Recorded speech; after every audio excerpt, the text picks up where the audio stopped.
Hello, and welcome back.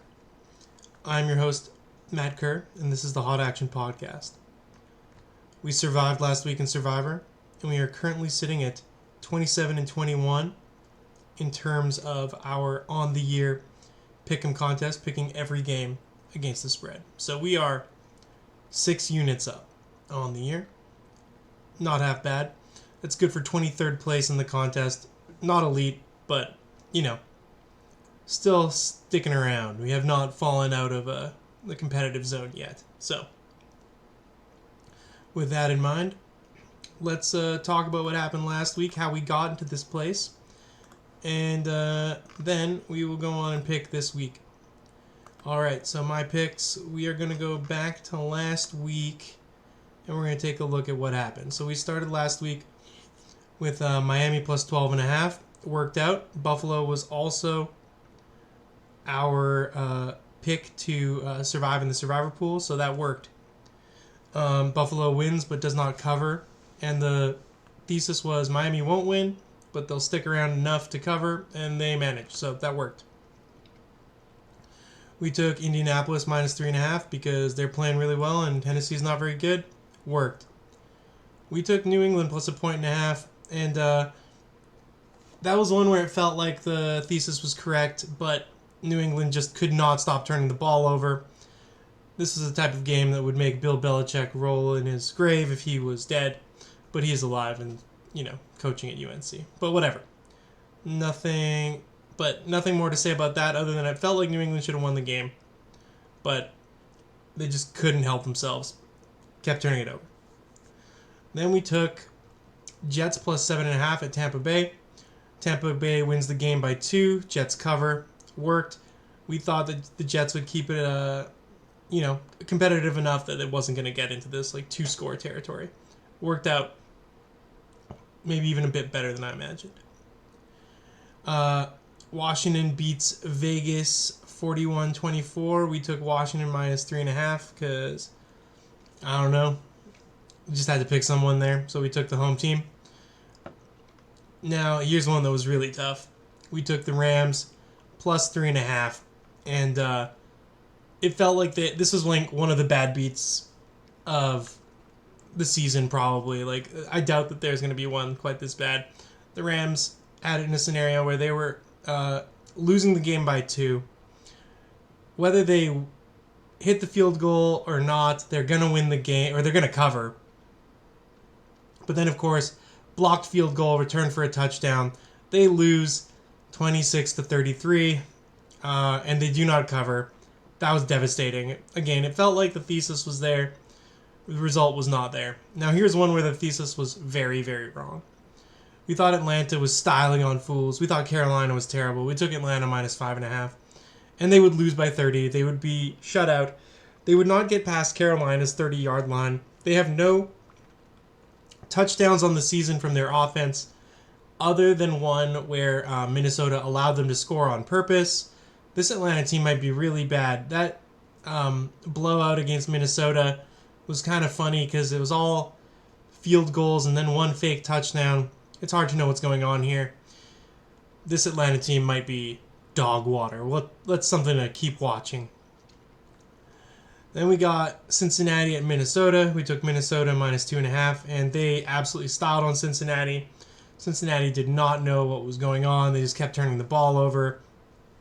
The Minnesota cornerback, whose name I cannot recall, he just couldn't stop intercepting balls. He couldn't stop forcing fumbles, jumping on fumbles. I think he got a 99 PFF score, which is the highest ever. So that'll happen sometimes, I guess. And then we had Houston at Jacksonville. I think this game was right there for anyone to take, but it was a true coin flip. And we lost the coin flip. We took Houston plus half a point, and they would lose by 7. Not a lot to say about that. And here's one there the thesis was correct. And, this was one that killed a lot of teams in survivor pools. Green Bay loses outright to Cleveland at home, 13-10. We took Cleveland plus 8.5, and that worked. I thought Cleveland was just going to keep the game low scoring, and managed to cover with the points, but winning outright really is quite a funny outcome, especially when you're on the right side of the bet. You can really enjoy it. Then we had Denver at the Chargers, and this one was tough. Other places you might have been able to get 3 points, but we got 2.5, and this was not a push. It was a loss. Chargers win 23-20, and we do not cover with 2.5 points. And here's a game where the thesis was correct. New Orleans are bad. Seattle giving 7.5 points at home. We win this round. It was 13-44 as the final score, but Seattle really pulled the foot off the gas in the second half. They were playing backups and stuff with a lot of the game left, so what can you do?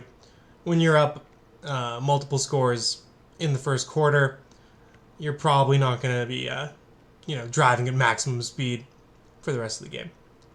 So that's a win. Then we get Arizona at San Francisco. We took San Francisco minus 1.5 points, and this was horrible. They would absolutely goose the end of this game, but managed to pull the win out 15-16, and your boy would lose by a half point again. Then Chicago had their get-right game against Dallas, 14-31. Dallas' secondary is just atrocious.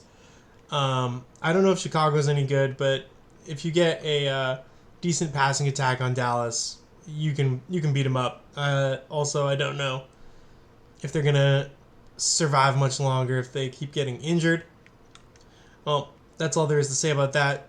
They got smoked on the day. Then we got Sunday Night Football. We had Kansas City and the Giants. Giants were at home getting 6.5 points. I figured they would be able to keep the game close with their extremely strong defensive front. But it was a comedy of errors. There was a play where the Giants forced a fumble, and instead of jumping on the fumble, the defensive player tried to run it in, and Patrick Mahomes would blow the player up and steal the ball back, which was just insane. He looked like a linebacker out there. And then near the end of the game, where the Giants were fighting to get back in the game, Russell Wilson would have 4 chances at the end zone, and he would biff all 4, and he'd throw the ball at the uprights. It was awful to watch. I was on the wrong side of that one, of course. Kansas City wins 22-9, and Russell Wilson probably loses his job. I think they're starting Jackson Dart next week. So, brand new lot on life if you're a Giants fan, I suppose. And here's one we got correct. Detroit plus 5.5 at Baltimore. Baltimore is looking pretty shaky. They're at 1-2 now. Lamar's playing great. Henry's fumbling every game. Things aren't great. Their defense isn't stopping the run, which is crucial to winning in the NFL, especially against a team like Detroit, who's got 2 premier running backs. That's something to watch going forward, and it should be interesting next week because they play the Chiefs. All right, going on to the predictions portion of the program here. All right, we're starting off with Seattle at Arizona, Thursday Night Football. As I say every week, these games are slop fests, Thursday night. And I'm going to talk about this one a bit more than I have to because I've been thinking about it. But ultimately, this is a game where we follow the rule. Primetime, divisional. We're taking the dog. The dog is Seattle somehow. Now, to me, Seattle's just the better team. Maybe I'm missing something, but this line makes me all kinds of nervous because, it feels like, I don't know. I'm always snake bit. I'm always terrible at betting on Seattle. They feel good this year, but this is the type of game that Seattle goof up and lose. Away games at Arizona are really tough for Seattle for some reason, even though Arizona's never really that great. Oh, either way, that's what we're doing. We're taking Seattle. Hopefully the strong defense and, an offense that is really moving, solid special teams can beat this Arizona team that they seem like a fake 2-1. They beat 2 of the worst teams in the NFC and lost to a absolutely depleted 49ers team. Um, yeah, I mean, Seattle lost to them as well, but that was when they had most of their players. I think the 49ers, like I said at the beginning of the year from hell returns for the Niners, and they just keep losing guys to attrition. It's crazy. They've lost Bosa now. And, in terms of the guys that they're paying, that 49ers team is depleted. All right, and then we got a 6:30 a.m. game. I feel bad for anyone getting up early enough to watch that one, unless maybe you're on the East Coast or something like that. But either way, I don't know exactly who to take here. I figure Minnesota's playing pretty good.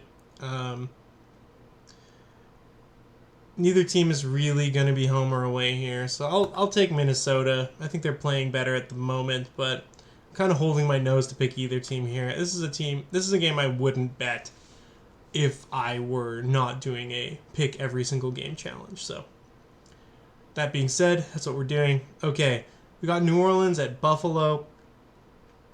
Buffalo is laying 16.5 points. That's the biggest line of the year. Buffalo would be my survivor pick this week, if not for having already picked them.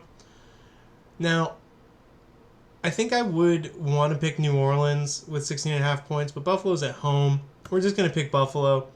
Feels like a square pick, but it's just what we're going to have to do right now.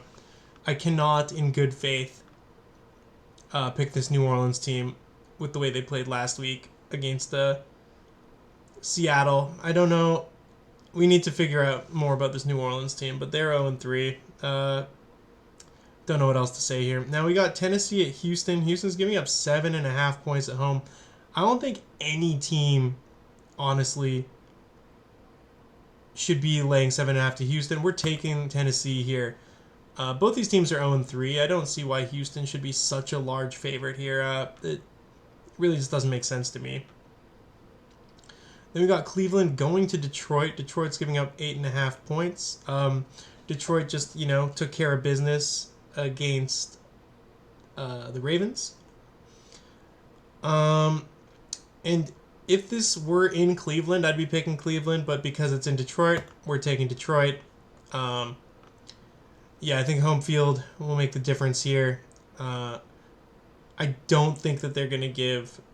I think that Cleveland will be a nasty team that is really capable of covering quite a bit, mostly at home. But against these good teams, they're not going to every week just pull off upsets. So, that being said, that's what we're doing. We're taking Detroit. Then we got Washington at Atlanta. We're going to take Washington. We're going to hold our nose. I think this Atlanta team might be absolute dog water. The way they played against the Panthers really makes me doubt them. And especially because I had Atlanta in a bunch of parlays and all sorts of stuff. I think everyone did, really. They felt like the most nailed on automatic win. But, they screwed it up. They screwed it up as badly as you possibly could. And I don't want to overreact, but I think this Washington team is decent, so let's see what happens here. And we have Philadelphia going to Tampa Bay. Tampa Bay is getting 3.5 points at home. And Philadelphia screwed me when I picked against them last week, but I don't know. I feel like Philadelphia's offense is kind of ramping up, and they are getting better as they go. But Tampa's been absolutely taking care of business. I think at home with 3.5 points, I like the points. Again, I don't like to pick against Philadelphia all the time, but you always get points, so it makes it somewhat intriguing. Makes it somewhat interesting. Now we got an interesting game here. We got Carolina and New England. New England is giving up 5.5 points at home. That seems like a lot. I don't know why New England would be such a large favorite.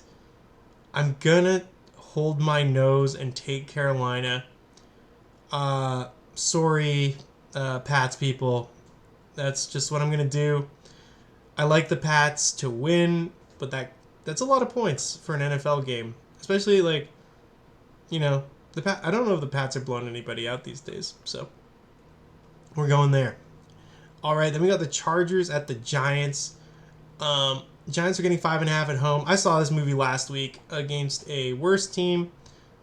We're taking the Chargers. I think that the Chargers are better than the Chiefs at the moment. And I think the Chargers defense will be eating up rookie in his first ever NFL start. It's going to be an interesting game, but I think, we're going to take the Chargers here. Then we got a really interesting game. We got Jacksonville plus 3.5 at San Francisco. San Francisco is really beat up. I'm going to take Jacksonville plus 3.5. I don't really want to bet on Jacksonville. The only reason I'm doing this is because San Francisco is so depleted. They are the walking wounded at the moment. Ricky Pearsall's playing, it looks like, but he's banged up. He's like the only pass catcher of note who's still upright. CMC's playing, so he's always like, worth something out there. But, losing Bosa and Purdy and Kittle and Brandon Ayuk, who hasn't played a game yet this season because he's coming back from that knee injury, that's a lot of the cap already just not on the field. And Bosa's done for the year, so we'll see if, I keep saying all this stuff negative about San Francisco, but they are 3-0, so maybe one day they will prove me right. But so far, they just keep proving me wrong, and I feel like a crazy person. I feel like I'm taking crazy pills. But, yeah, moving on. We got the the Indianapolis Colts at the Rams. I think the Rams are the first good team that the Colts are playing. I'm taking the Rams minus 3.5. I think the Rams want to get the stink of that bad beat off them, that choke job from last week. And, this should be an interesting game. I wouldn't be against taking the Colts here. They've been really playing well.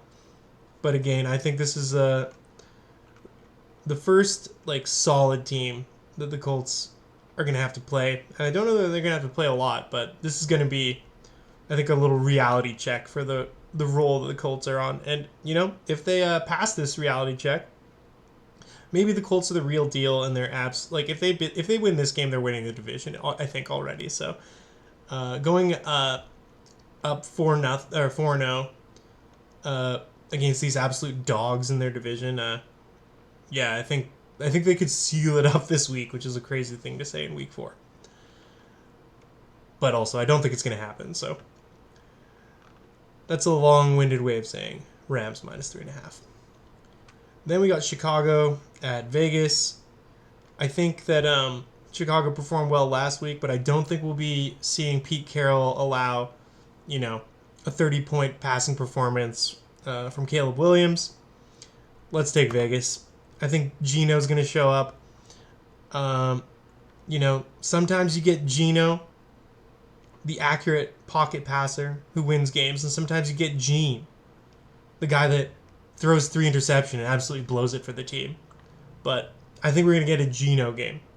We're not going to see Gene out there tap dancing, throwing completions to the other team, that kind of stuff. We're not going to see Gene. We're going to see Geno on Sunday. All right, now we got Baltimore at Kansas City. Kansas City is getting 2.5 points at home. This is a tough one for me. Baltimore has looked so sketchy. Kansas City has looked so sketchy. I think I'm just going to take Baltimore. I'm going to hold my nose, though, because this Baltimore team needs to get right. Kansas City needs to get right. One of these teams is leaving 1-3. This is a crazy scenario here. Yeah, I don't know what else to say. If Baltimore doesn't get over the fumbling issue, Kansas City can easily beat them. This defense is ideal to take advantage of that kind of thing. The Chiefs play really stingy defense and excellent, what would you call it? Excellent football when it comes to game management. So this is an interesting one because the Baltimore on their day, they can smoke anybody. They've been putting up a lot of points despite not winning.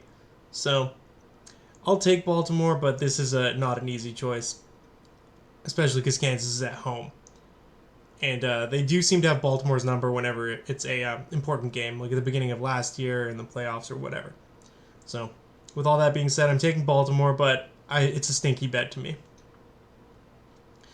Now, on Sunday Night Football, we've got Dallas plus 6.5 at home against Green Bay. This one's tough, but I'm just going to take Green Bay because I think their passing attack will shred Dallas the same way that Chicago was able to. I think Green Bay has the more talented quarterback, the more talented head coach,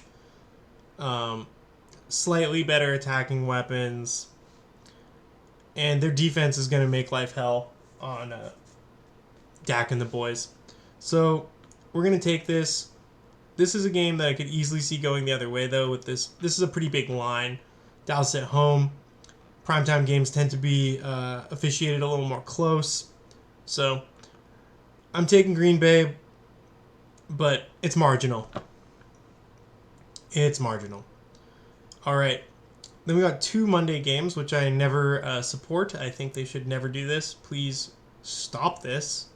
Stop doing double Monday night games. I can't watch on Mondays. You're making me watch less football, and I don't appreciate it, NFL. All right, then we got Jets at Miami. Again, the rule dictates we are taking the Jets. Both these teams are 0-3. I wouldn't be betting this game if I didn't have to pick them all. This is a diabolical game. We're just taking points. Then we got Cincinnati at Denver. I'm taking Denver minus 7.5 because Cincinnati only throws completions to the wrong team as of last week.